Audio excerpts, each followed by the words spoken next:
मुझे बहुत ज़्यादा शौक था एक्टिंग का, और वो वाले बच्चे नहीं होते जो शीशों के आगे और स्टोर में छुप के और बाथरूम के अंदर में जाके बहुत ज़्यादा एक्टिंग की प्रैक्टिसेस कर रहे होते। सो इजाज़त नहीं मिली। उसमें ये कि कॉम्प्रोमाइज़ पर यही था कि behind the camera do whatever you want to, but in front of the camera maybe never. So but मुझे लगा कि यार ठीक है, and I don't mind starting small and going small also and continuing small also. So क्या है उसमें, क्या हर्ज है? मुझे नहीं सुपरस्टार बनना नहीं था, मुझे एक्टिंग करने का शौक था। मैंने तो कभी नहीं कहा था कि मुझे कुछ बहुत बड़ा आदमी बनना है।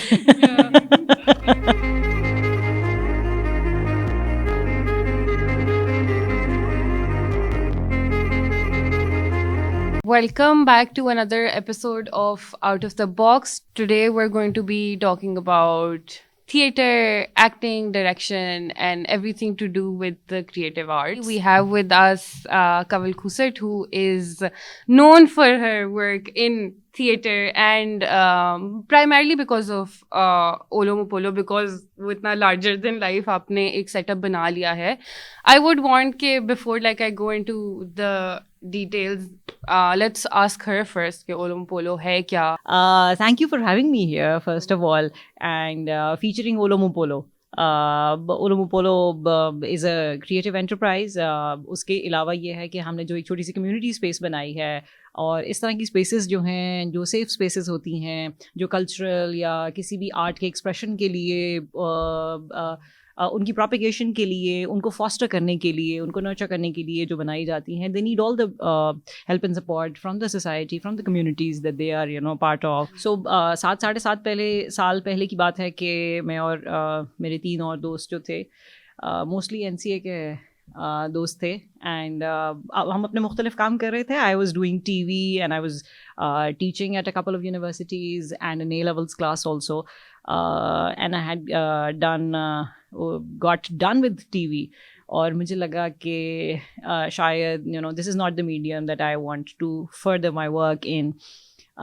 तो ये है कि थिएटर वापस से करना है. एंड हम 3 दोस्तों का जो कनेक्शन था, 4 में से 3 दोस्तों का कनेक्शन जो था, वो NCA में भी थिएटर ही था, और उसके बाद में भी it was for theatre that we came back together.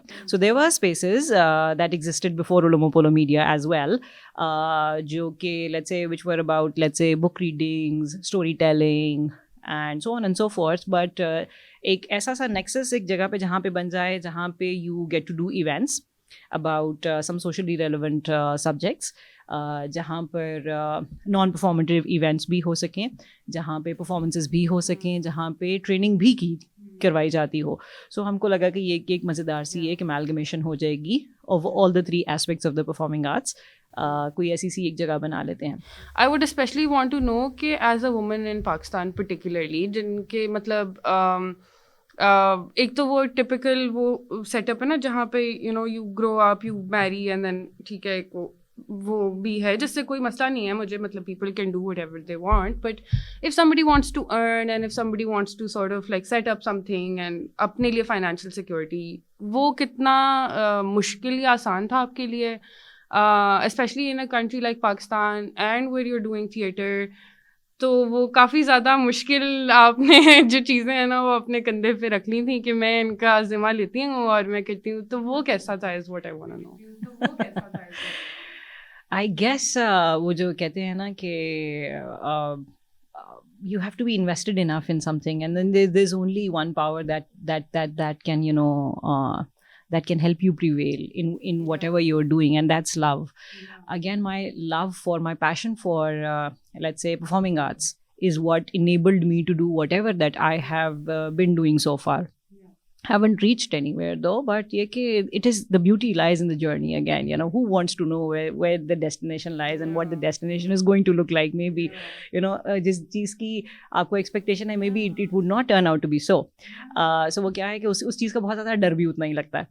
Important चीज़ ये है कि येस आई एग्री, आपको बहुत ज़्यादा ना पता नहीं होता है कि this is what's it's going to entail end of the day, कि ये पड़ा हुआ है सामने और उस तक मैंने जाना है. So again the unknown destination जितना डराती है उतना ज़्यादा आपको पुश भी करती है. अगेन उतनी ही आपको बहादुरी भी देती है.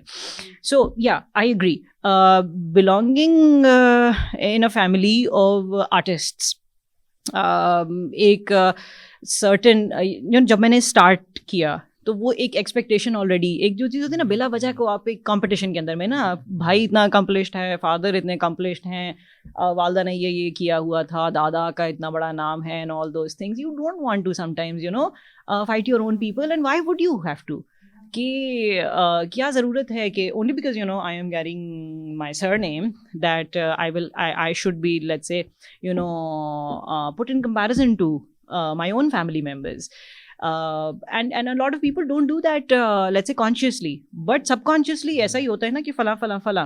So जब आप एक ब्रांड्स की दुकान पे जाते हैं तो फिर आपको ये होता है the biggest and the best of the brands आपको चाहिए होना चाहिए. So of course in a music brand also you would want to go for the biggest. I think that's one way of looking at it. And also कि you sometimes get overlooked also कि क्यों नहीं यार फला है. So of course who can beat Irfan Khuset any time of day. No, I am just also saying कि जो उनके fans हैं they would not approve of Sarmad's work maybe, और जो Sarmad के fans हैं would not approve of me, would not even want to acknowledge me. And of course there is no comparison between the two of us. They have such huge bodies of work against their names, and then they've done such a marvelous work also. And they have earned all the, let's say, credibility that they own today. So again, and I have just begun on my journey again, and mine is a completely different journey also. हालांकि हमारे अब्बा ने हमारे लिए कोई ऐसी field छोड़ी नहीं है कि जहाँ पे हम जाएं और हम बोले हम जाके वहाँ पे काम कर लेंगे in the performing arts. So from films to theatre to radio to TV to what not again, and Dada was in fine arts also. So again वो ये and इसी असम्पशन के साथ में बहुत सारे लोग सोचते हैं कि हमारे लिए तो एक नेचुरल चॉइस थी ना, मतलब ये तो this is what we were trained to do, and even that was not the case. So again coming back to your question, maybe the core of the question के how difficult was it being एक औरत होने के नाते से, एक लड़की होने के नाते से बैक इन माई टाइम्स, वो क्या था. So it was as difficult as any other regular family otherwise. एक मिडिल क्लास, एक टिपिकल सी एक फैमिली का सेटअप है जिसके अंदर में boys are encourage to do certain things, and women of the family are discouraged in the same fields कि वहाँ के ऊपर में नहीं है फला, ये तो औरतों का काम नहीं है, ये मर्दों का काम है. मतलब सिनेमा जाना है तो लड़के जाएंगे, फलां जगह जाना है तो सिर्फ लड़कियाँ जाएंगी, एंड ऑल दोज. उस तरह की हमारी भी बहुत कन्वेंशनल सी हमारी भी प्रैक्टिसेस थी in the family setup. Again, I tried using the precedent of my mother के जी, उन्होंने तो टीवी पे भी काम किया हुआ है, वो रेडियो पे भी उन्होंने काम किया हुआ है. तो फिर वो वाले भी जवाब मिलते थे कि शादी की बात तो नहीं हमने करने दिया था, एंड ऑल दोज थिंग्स, फिर तो बाद में हमने छोड़वा दिया था. And then I would always repartee with के कोई अच्छा काम नहीं किया था तब भी आपने. So don't use this example on me. मुझे लगता है कि शायद यहीं पे गलती हुई थी, and all those things I had to fight a lot. और फिर वो ये होता है कि कॉम्प्रोमाइज़ वाली जो सिचुएशन होती है कि ठीक है, मुझे बहुत ज़्यादा शौक था एक्टिंग का, और वो वाले बच्चे नहीं होते जो शीशों के आगे और स्टोर में छुप के और बाथरूम के अंदर जाके एक्टिंग की प्रैक्टिसेस कर रहे होते. सो of course I was that शौकीन बच्चा जो कि बड़ा, जिसको ख्याल था कि बहुत अच्छी एक्टिंग करनी आनी चाहिए है मुझे, तो मुझे बहुत सारा प्रैक्टिस करना है. सो इजाज़त नहीं मिली. उसमें ये कि कॉम्प्रोमाइज़ पर यही था कि behind the camera do whatever you want to, but in front of the camera maybe never. So but मुझे लगा कि यार ठीक है, and I don't mind starting small and going small also and continuing small also. So क्या है उसमें, क्या हर्ज है. मुझे नहीं सुपरस्टार बनना नहीं था, मुझे एक्टिंग करने का शौक था. मैंने तो कभी नहीं कहा था कि मुझे कुछ बहुत बड़ा आदमी बनना है, दुनिया का सबसे बड़ा स्टार बनना है. सो अगेन कमिंग बैक, मुश्किलें थी, काफ़ी ज़्यादा थी, but I didn't mind taking small steps, baby steps. और फिर मैंने कहा ठीक है, टीवी के कैमरे के पीछे से स्टार्ट करते हैं. दैट्स व्हेन आई जॉइंड हमारी फैमिली का जो प्रोडक्शन हाउस था, जिसमें हम it was a private production house, जिसमें हम मुख्तलिफ टीवी चैनल्स के लिए जो थे वो सीरियल्स बनाया करते थे, सीरीज़ बनाया करते थे. डायरेक्टिंग एंड राइटिंग से स्टार्ट किया. सबसे पहले मैंने AD किया. Again I started writing, came into directing and did art directing. 7-7.5 साल मैंने TV किया. And then I just felt like कि नहीं, maybe this is not the medium for me and the kind of stories that I want to tell. And then coming back to the patriarchy thing, yes, TV was consistently and increasingly becoming very didactic about its stories. कि उनके अंदर में फलाना moral lesson ज़रूर होना चाहिए, औरतों को एक सर्टन लाइट के अंदर में दिखाना चाहिए है, और फिर आदमियों के कैरेक्टर्स ये होते हैं. So they were more after the character types that they wanted to propagate and not the originality and the innovation of the stories. So then ये तो एक पर्सनल लेवल पे स्ट्रगल आ गई और फैमिली के साथ स्ट्रगल आ गई, then it also sort of takes a lot कि जी आप एक औरत होने के नाते आप कुछ सेट कर रहे हैं पाकिस्तान में, so there is professional setup as well, उधर के बैकलैशेस भी। या इंटरेस्टिंग क्वेश्चन। और अलीना, मैं आपको एक मज़ेदार बात बताती हूँ कि ये बहुत सारे सालों के बाद में ना क्या हुआ कि कुछ शुरू के कुछ साल जो हैं हमको तो बिल्कुल होश नहीं थी, एंड आई बी ऑनेस्ट कि हमने संडेज भी नहीं ऑफ लिए थे, day in night out we would work, और and running a cultural space, I tell you बहुत सारे लोगों को लगता है कि शायद फंडिंग भी मिल जाती होगी, ये भी हो जाता होगा, वो भी हो जाता होगा। आज तक में ना फंडिंग मिली है, ना ही हमने चाहा कि अगेन ये वाली एक चीज़ होती है ना कि आपको फिर उनके एजेंडाज के साथ में अपने आप को अलाइन करना होता है। So for a cultural space, a culture is about so many things and not just one thing. So फिर किसी एक चीज़ के साथ में अलाइन करने का मतलब है कि हम अपना स्कोप खुद ही नैरो डाउन कर देंगे। So coming back to a question, जब ये थोड़ा सा करके हमने अपनी कोलैबोरेशंस बढ़ानी शुरू की, हमने अपनी वर्किंग रिलेशनशिप्स जो हैं वो ज़्यादा एक्सपैंड करनी शुरू की, तो अभी कुछ 2 साल पहले 3 साल पहले की बात है कि किसी ने हमसे ये वाला सवाल किया कि being a women led organization हमारे क्या चैलेंजेस थे, and I will be honest कि शायद तब मुझे जाके पहली दफ़ा एहसास हुआ कि are we like let's say a women centric और a women led kind of organization. Of course I am a woman, know two things about that, and the rest of my partners, out of the 4 of us, 3 of us are women again. So क्या अच्छा seriously, did it have to make any difference in our minds and in the perception of people? I have been very fortunate even when I started off. So हमारे अब्बा तो वो करते थे ना कि ये अंकल से मिल लो, ये भाई से मिलने, ये आंटी आई हुई हैं, ये आपा हैं, ये फलां हैं। सो हमेशा घर वाला माहौल होता था।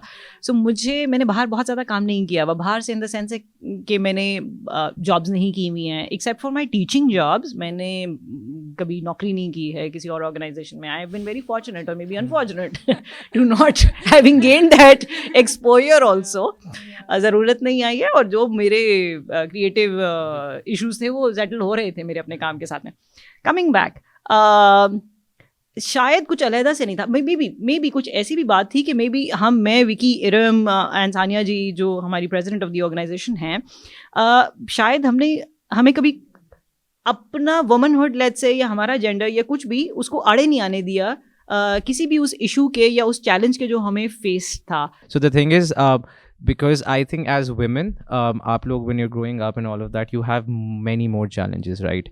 So you always have a tougher skin beforehand, and aap log ko already cheeze expected hoti hain, so they become an internal part of your fighting spirit, right? So when a person asks you ke women led, like I would ask you that, and I'm sorry if that sounds a bit so we see it as, we understand, like aapne to, that is reality, you accept it, you move on, otherwise you can't survive in this world.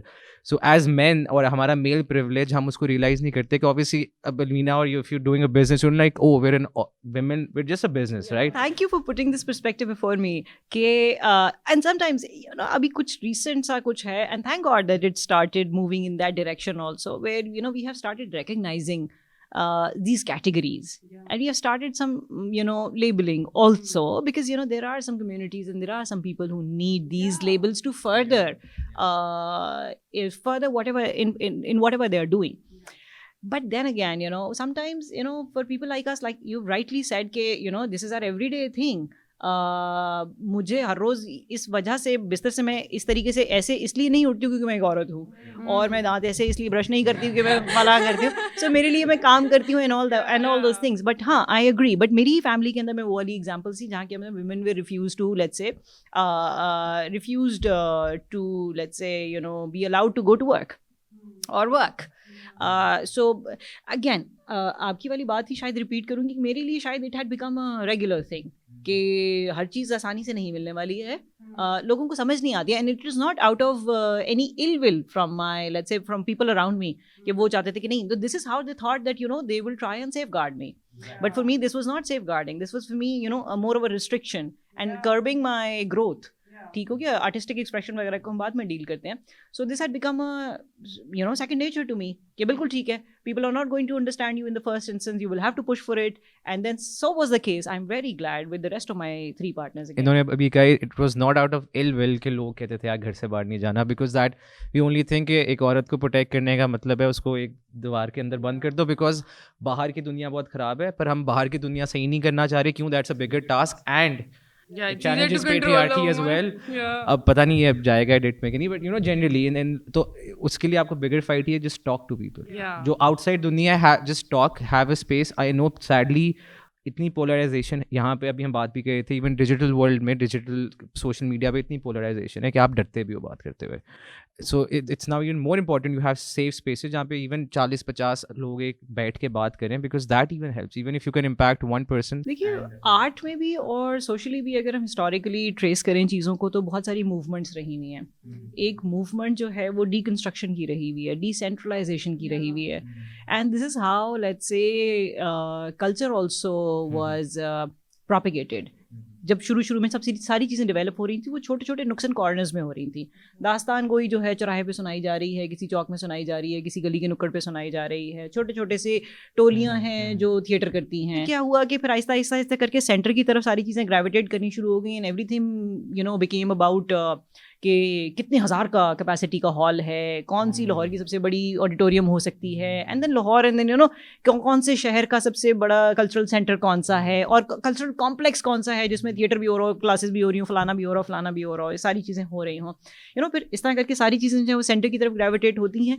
And then again I guess this is a very interesting time and day for us कि अब वापस से सारा कुछ decentralise हो रहा है. Now everything is again fragmenting, not fragmenting I would say, and then again going again, being pushed was one of the impetuses, but ये कि फिर उसको अपने एडवांटेज में यूज़ कर लेते हैं ना. फिर क्या हुआ कि अगर पुश आ रहा था तो फिर हमने भी ग्रेविटेट करना स्टार्ट कर दिया टुवर्ड्स द पेरिफेरीज. ठीक है, एक बहुत बड़ा हॉल लेकर के उसके अंदर में 1000 लोग हर चीज़ के लिए इकट्ठे नहीं किए जा सकते, हर चीज़ की कमर्शियल वायबिलिटी नहीं हो सकती है. सो क्या करा जाए कि छोटे छोटे से spaces. So this decentralization, this age of decentralization again is benefiting each one of अस.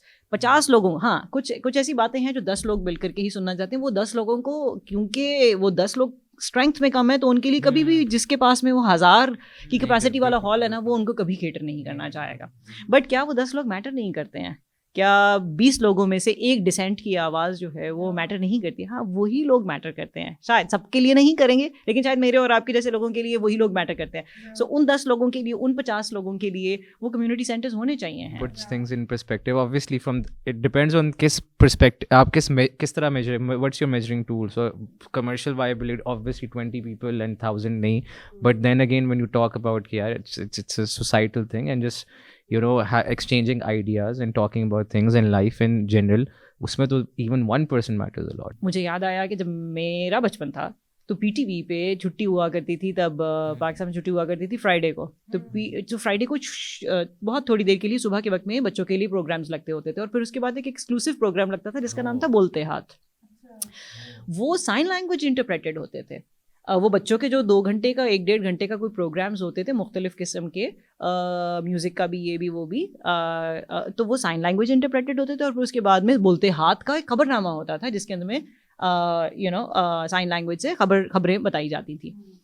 अब इमेजिन वो एक चैनल था for the longest period of time, जिसके ऊपर में उन्होंने ये रिकग्नाइज़ किया था कि पाकिस्तान की एक अवाम है जो डिफरेंटली एबल्ड होएगी, और उनके लिए और उनको कैटर किया जा सकता है. They are a significant portion of the population. अब इतने हंड्रेड्स में आपके पास में चैनल्स हैं. So again that's the problem with catering to message.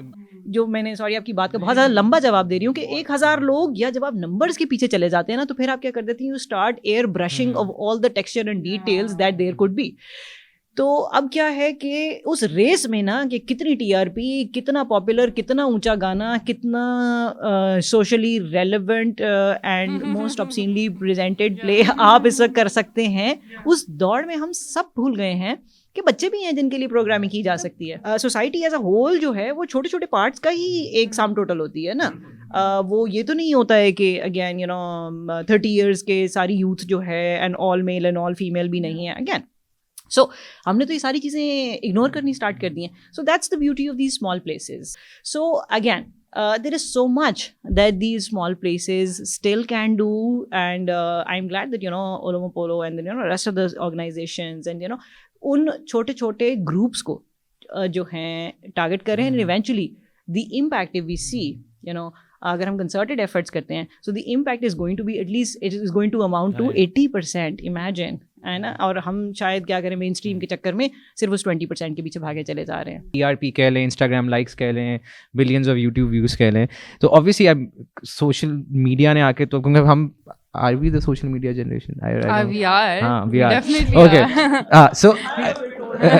So इसने तो और आके खराब किया ना. इसमें आपको yes it's giving you all the कि एक बंदा you're getting a lot of views, but at the same time what are you getting out of that content? I mean I don't see that. Now the problem is अगर आप and we somewhat related to content creation as well. I'm not fully involved with Marty, but I am. But आप किसी main stream चीज़ को कुछ कह दो तो then people think you're being petty because you can't get those views, and somewhere they might be right, but at times you're like, yeah, I understand this piece of music video, but I have so many issues on because what is it giving away? I mean एक तो specifically तो सबसे ज़्यादा तो एकदम आपके जो gender roles define होती है. even आपके we were talking about it, brilliant dramas in the sense के measurement wise के अच्छा views बहुत हैं, famous cast, but at the same time what are you giving away to the society? Yes it's entertainment, but एक useless entertainment भी तो नहीं होनी चाहिए. and I think उसी चीज़ पे फिर लोग जब irritate हो जाते हैं. now even social media के through even COVID में I wouldn't call them proper formal spaces, but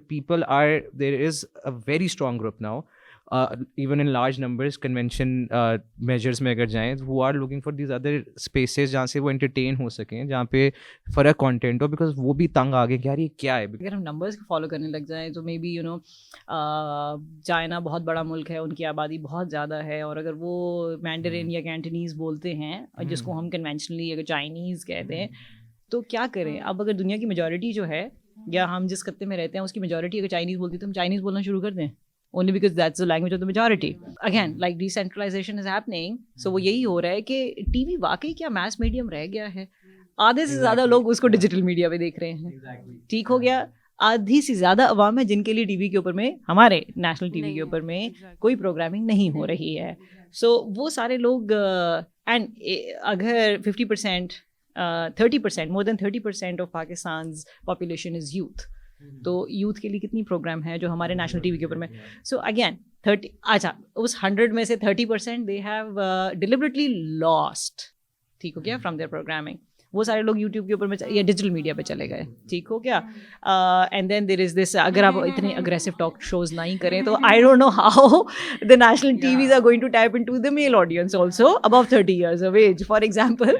सो ये कि अच्छा वो भी उसमें से कितने लोग हैं जो कि उसको फॉलो करें नहीं करें. So I am just saying कि 30% सिग्निफिकेंट एक अमाउंट होती है जिसको वो they have completely lost and happily lost also. अच्छा सोशल मीडिया के ऊपर नंबर्स की ये गेम होती है कि if you go to a site and then it और जाके आपने क्लिक कर दिया तो वो क्या हो गया कि आपकी एंट्री रजिस्टर हो गई, you have been entered as a number.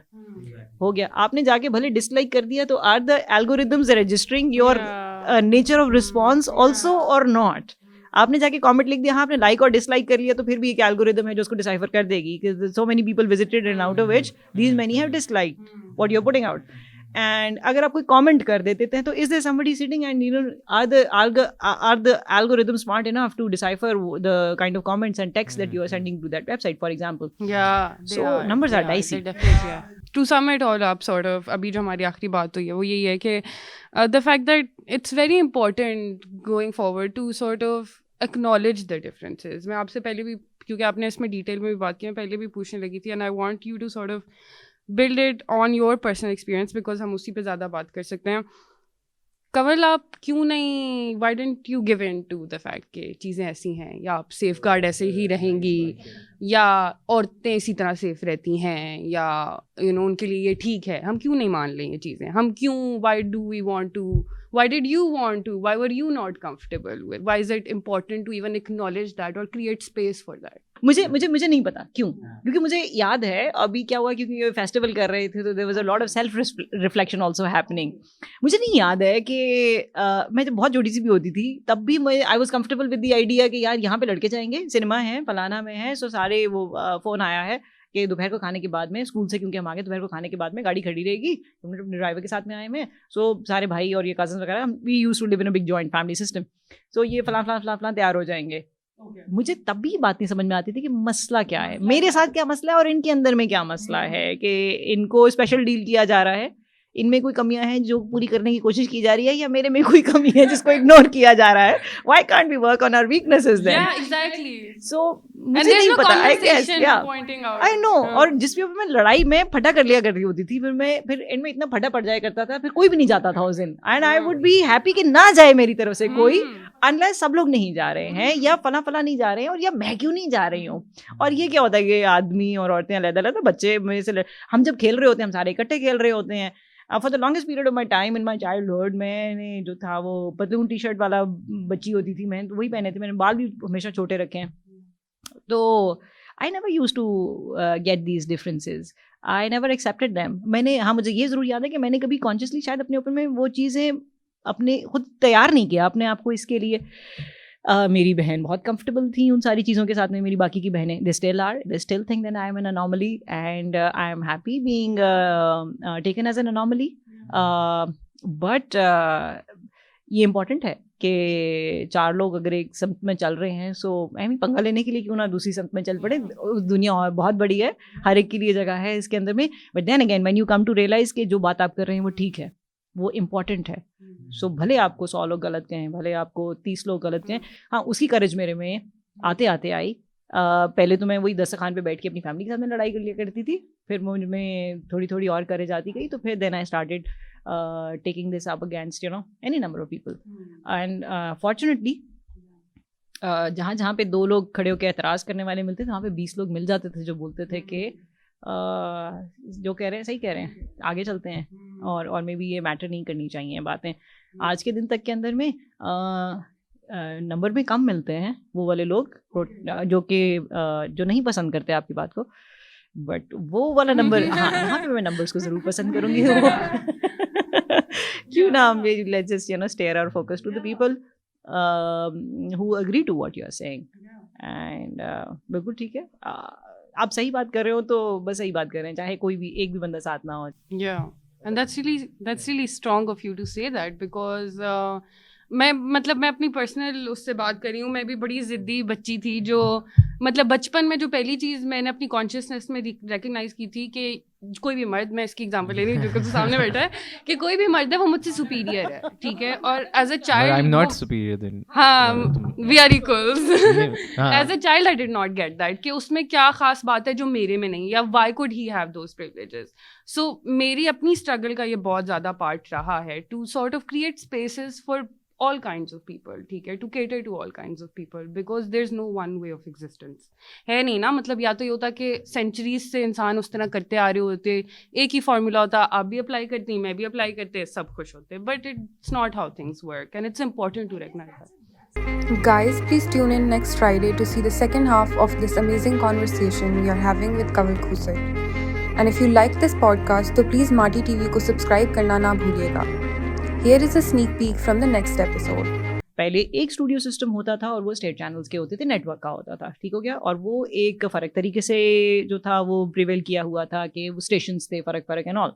अब जो है वो स्टूडियो सिस्टम आ चुके हुए हैं, लेकिन वो हर स्टूडियो एक चैनल की फ्रेंचाइज है, ठीक है, तो उनके अपने rules and business proposition. So a voice of dissent, a voice that wants to bring in a change or wants to challenge the status quo or is not going to follow the mainstream fashion, वो क्या होएगी कि